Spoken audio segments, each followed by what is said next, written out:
vanavond. Goedendag. U komt voor Stockholm Lisboa? Ja. U heeft al een kaartje? Nee. Dat is gereserveerd of niet? Nee. Nee, echt niet.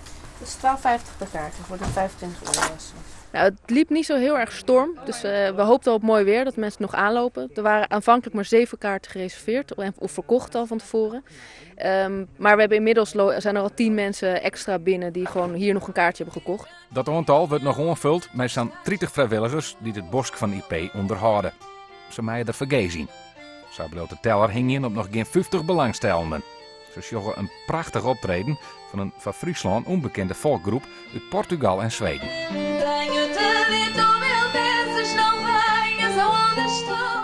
Onbekend dus, maar dat geldt ons om ook. I didn't know what Friskland Festival was actually, so it was very interesting to me to find out that it's about an area, not about just a city.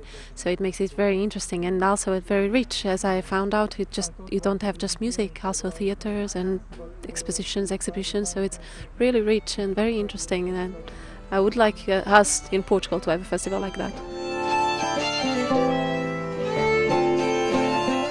Dochs kwam Friesland net manmachtig aan op de meer dan 40 vaststellings die de laatste 10 dagen rondom in de provincie plakvoeren. Bij gewoon optredens wien er maar 3 taskagers.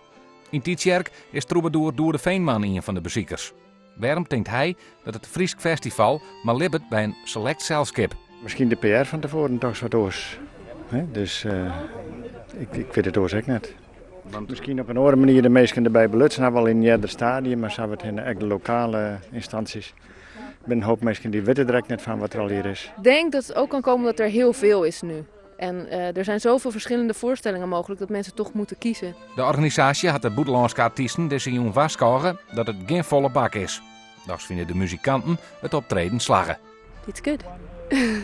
They're not big, but they are good. They are enjoying, I think, and they are giving us back feedback, so it's good.